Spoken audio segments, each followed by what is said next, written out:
Supergirl was sent scrambling, DC kicked out of theaters by the Odyssey.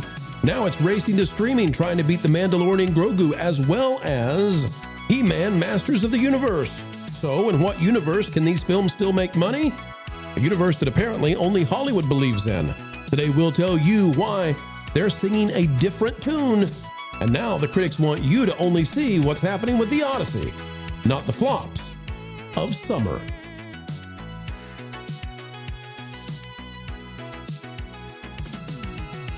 It's a great day. It's a groovy day, folks. It's the kind of day that makes us be excited to wake up, get up, and get going. We hope you're doing the same.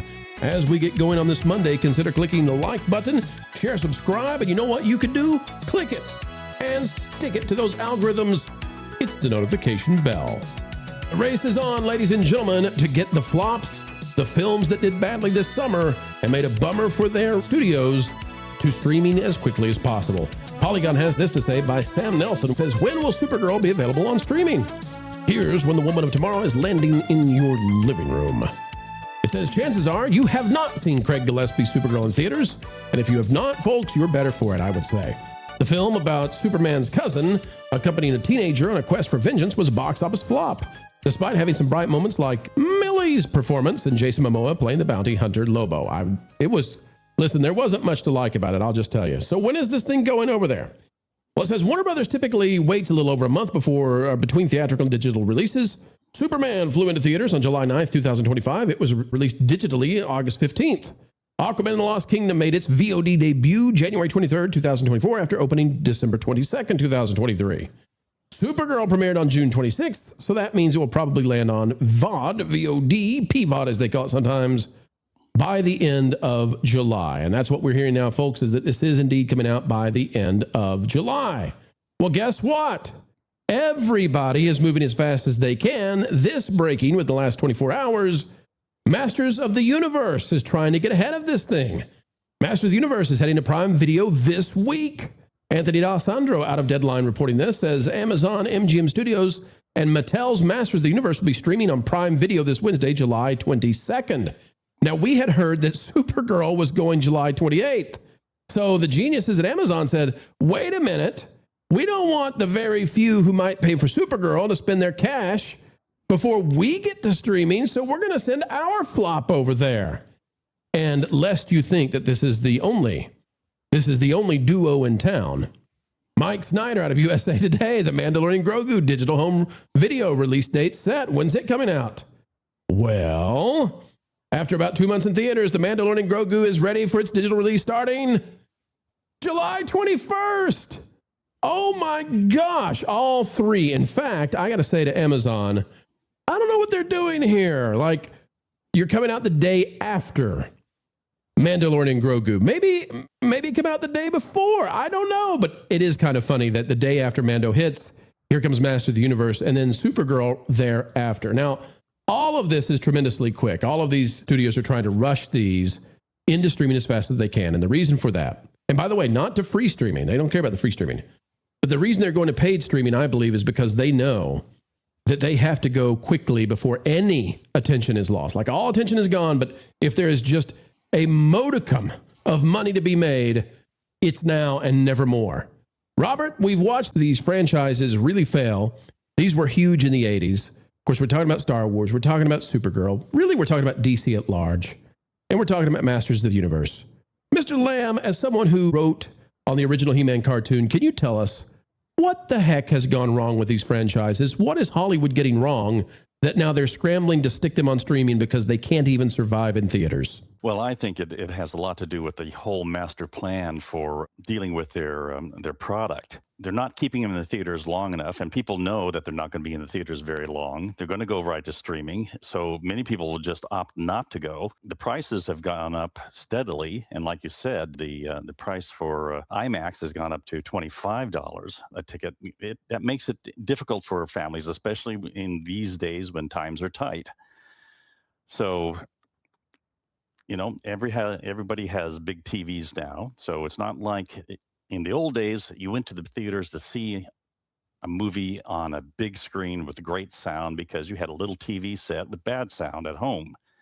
So a lot of factors are going in, and people realize that unless they're really invested in the IP, they're not going to make an effort to go to the theater. They're going to wait around till it gets on TV and through streaming or through any other service. So that's where I see it failing there. They've kind of shot themselves in the foot, and I don't know how they're going to get out of it. The amazing thing about this, and you know, people just don't think about it this way, but maybe now they will. I'm happy to elucidate this because I think Hollywood kind of gets away with some things. So they're very excited right now because the Odyssey appears to be doing well, and it may do well. The Odyssey, more than about any other film, will depend on the second weekend. We'll talk about that at other times.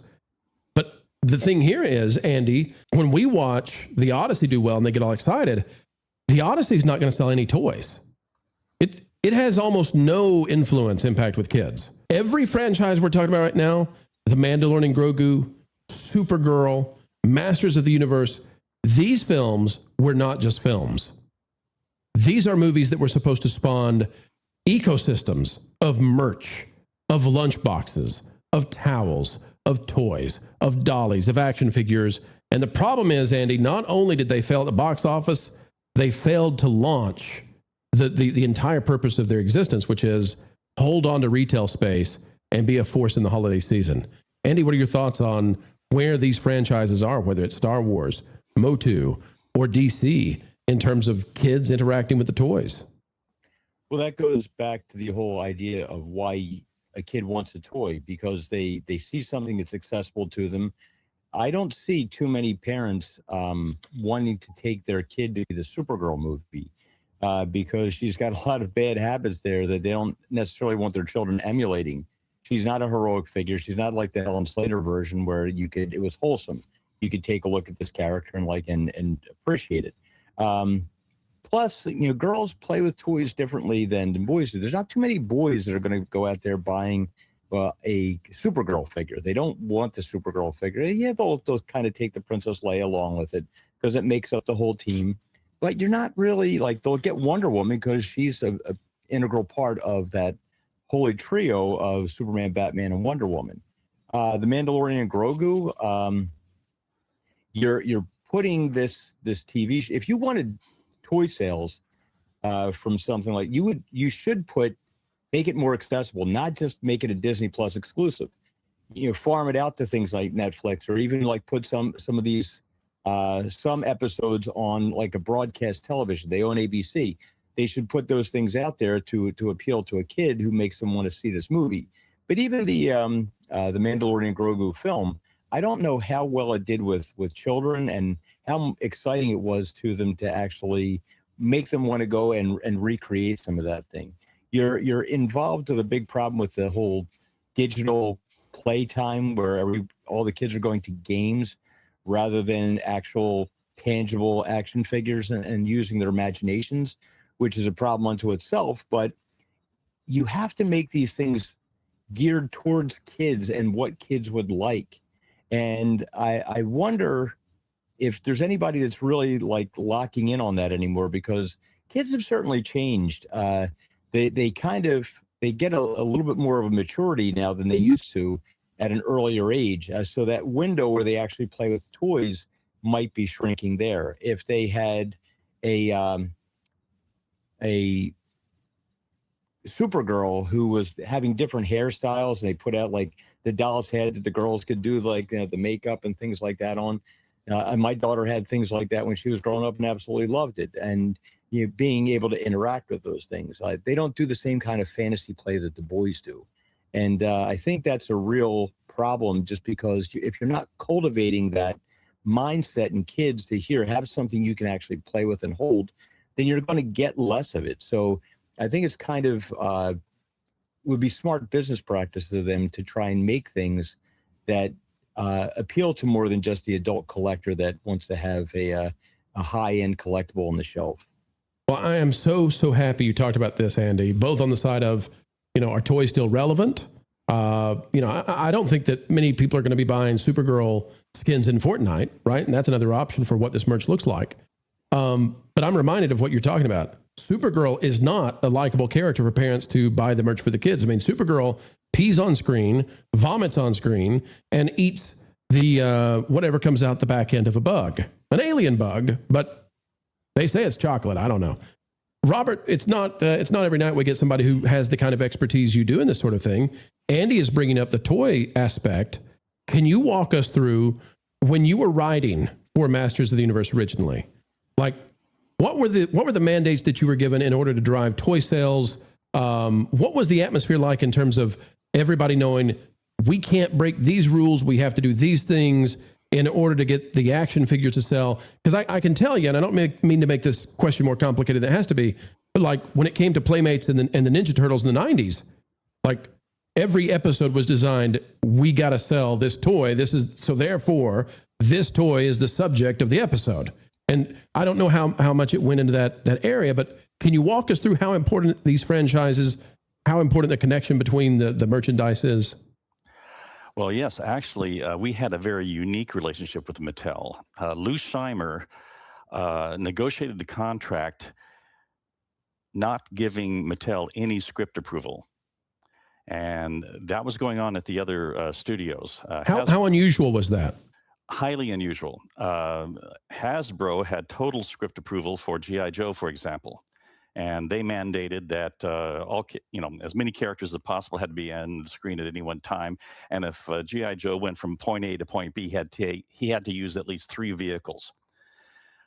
So going down to the corner drugstore, you still had to fly the plane and do the tank and the Jeep. Lou told Mattel, I said, look, we will not tell you how to make your toys. You don't tell us how to tell stories. We will incorporate characters that make sense, and we'll use the vehicles from time to time. And if it makes story sense, we'll do it. But we're not going to do commercials. We're going to tell good stories. And so that was really a huge benefit. And the stories came first. And we invested in the character development and in telling pro-social stories. That was one of Lou's favorite terms. And the kids loved it. And what happened was that we were all by ourselves in first run syndication in weekday afternoons. We kind of broke that mold. Prior to that, all weekday afternoon cartoons were reruns from Saturday morning. So we had the field to ourselves the first year. And the toy sales and the merchandise went through the roof. And the thing was, we were not making commercials. It was obvious there were tie-ins, but that was not our purpose in doing it. In fact, in some cases, there are certain characters that we tried once and said, okay, that was just a one-off, and they did not show up again in the rest of the show. When we were doing development for She-Ra, Princess of Power, I and other writers, the writing staff, went to Mattel headquarters in Hawthorne, California, and the toy designers were presenting the She-Ra line and the Evil Horde line of characters. And when the designers presented this one character called Stinkor, which was a skunk character, and the toy actually smelled bad. I'm sorry, the guys below me ruined it. I thought I could hold it together, and I couldn't. Gary, what are you doing? I had that toy, and it stunk up my entire chest of figures. The secret ingredient was a drop of oil of patchouli. That's what made it stink. Well, the head of the writing department, Arthur Nadell, took one look at it and said no. He said, there's only been 2 skunk characters in animation that has worked. One was Flower in Disney's Bambi, and the other was Pepe Le Pew. Otherwise, he's just a walking fart joke. Now, I and the other writers, which was Larry DiTilio and J. Michael Straczynski, who you may know of from Babylon 5 fame, but we wanted to do it because there was a female a heroine called Perfuma who would, put out flower fragrances. And I said, we've got to have a showdown, a duel between Perfuma and Stinkor. And the gas war, and everybody else in the whole show passes out. But Arthur wouldn't let us do it. So Stinkor did not make it into our show. That's fantastic. Man, it makes me miss the days when this was the kind of stuff we were doing for kids' content. And I think that, James Gunn has just missed the mark. This is the kind of stuff that should be, in conversations behind the scenes instead of, are we going to allow Supergirl to be on the toilet on camera or not? And how do we do that? Like, this is how far we've fallen in this kind of thing. Gary, I see you shaking your head. I don't even think I want to give you a question. I would love to hear your thoughts on where we've come and these franchises. I mean, we're talking about Star Wars. We're talking about DC. We're talking about Masters of the Universe being rushed to streaming, Gary. Get it on streaming because people are going to forget about it. So you got to get it there as fast as you can. Yeah, well, I thank you for bringing this topic up because before you did, I completely forgot about all three of those movies. Well, then I will need to apologize because I don't want to make you remember these movies. Thanks a bunch. But anyway, one of the most outlandish things in this in cinema history was George Lucas getting the toy rights to Star Wars, and that really launched this, universe of every kid had every Star Wars toy, and there were toys that were coming out that we couldn't even keep track of them, and it created this universe where we could play and create our own little adventures and not have to go along with whatever happened in the movie. And it's the same thing with He-Man. Like, I had all the He-Man stuff right next to all the Star Wars stuff. I had my own adventures. And when the cartoon came on, I watched it. I brought the figures out. It was an event. This kind of ritual, I guess you could say, doesn't exist anymore. And I mean, and on top of it, how do you sell a Supergirl Barbie to a parent who's going to buy it for their daughter when the girl in the movie is pulling her underwear down and taking a leak and throwing up and is a complete alcoholic and a total trash mouth ratchet, hood rat? How do you do that? I don't know, but they didn't figure it out clearly, Gary. I was hoping you had an answer for them because I don't know what you do to fix this. I don't even think they considered it.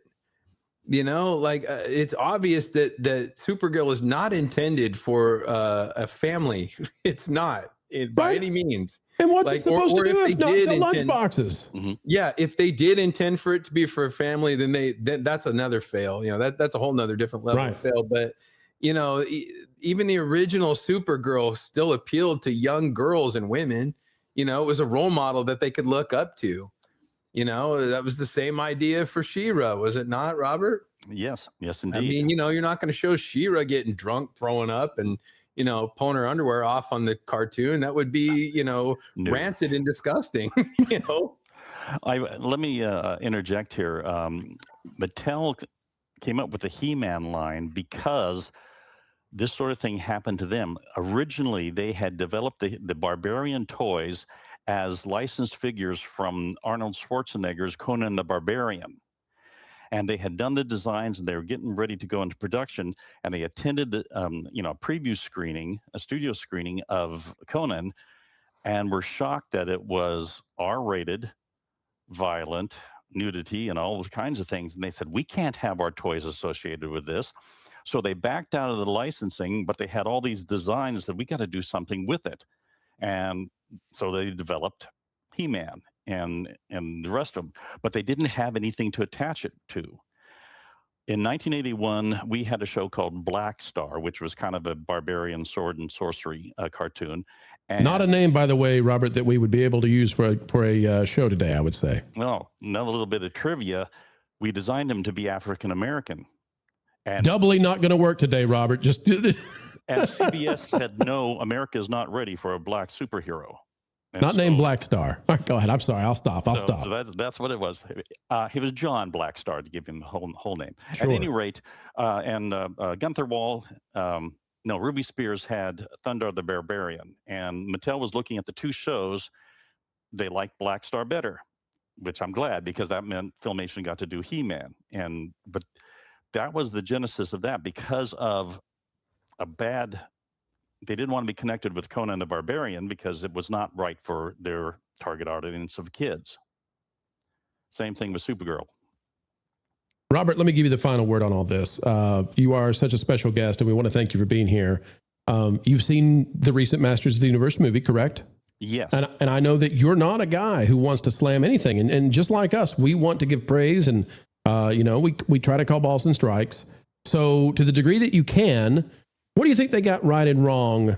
Because it is going to be rushed to streaming and it didn't do what they wanted it to do at the box office. So you made the He-Man people like. What went wrong here? Well, for one thing, I was invited to the New York premiere, and I got to hear from Travis Knight, the director himself, how he was a big-time He-Man fan, had the toys, loved the cartoons, loved the comics, and all that. They poured a lot of love into it. They were that was their tribute to the cartoon shows and their fantasies of how the characters would fight together and all that sort of thing. There are things that I really liked about the movie. There are things that I would have made different choices. But overall, it was enjoyable. In fact, I've seen it a second and third time, and I like it better the multiple times I've seen it. The thing is that it's basically a niche property for those who grew up with He-Man in the 80s and were big-time fans, had the toys. That really was the core audience. And from what I've seen online, those who were fans of it as kids, many of them went back and saw the thing 4, 5, 6, 7 times.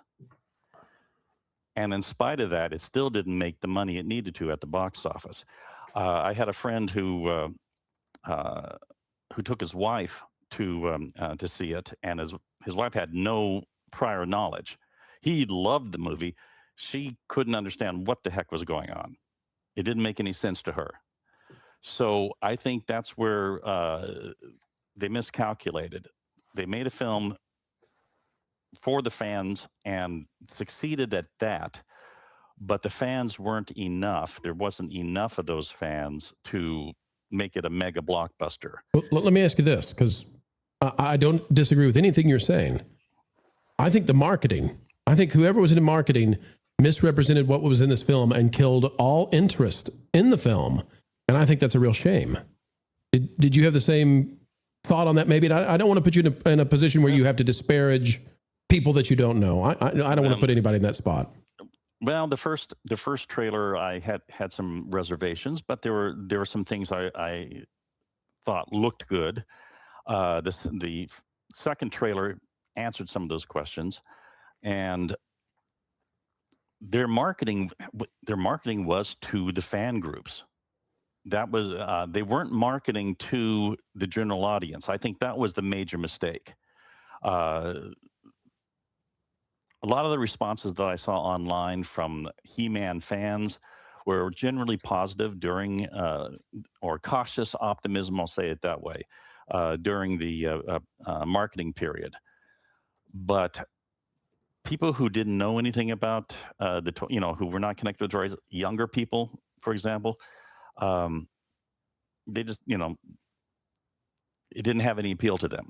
Maybe this was a nostalgia play for a franchise that needed to kind of be reborn because it get passed from one generation to the next, unfortunately, because of some of the lesser than offerings that people have had. That's just a potential answer that I have for this one. Like, I get Supergirl and I get Mando. I know why they didn't work. But Masters of the Universe is a more tricky question, I think. It is. And also, I think they made one very serious error. They went for a PG-13 rating. Mm-hmm. Oh, yeah. And I had friends that had very small children and that were looking forward to taking them to see the movie.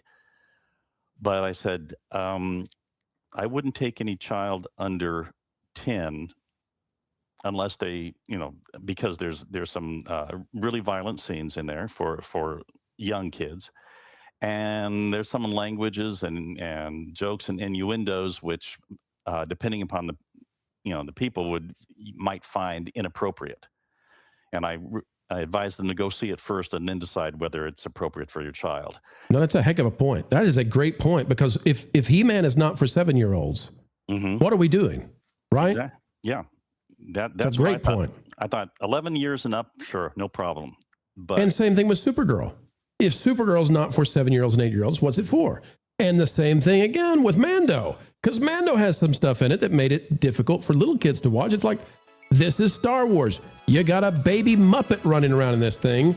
If it's not for 5-year-olds, like, what are we doing here, guys? What are we doing trying to make this thing be mature? Anyway, ladies and gentlemen, you let us know in the chat. Let us know in the comments what destroyed each one of these three. But the bottom line is, all three are now racing to streaming. Hollywood, hoping you'll just pay attention to the Odyssey, maybe some Toy Story 5. But these films, they took a dive, and it's not because Hollywood understands the market anymore. Well, you've made it to the end of the video, and that means you are a true pal of Pro. Thank you so much for watching the entire thing, ladies and gentlemen.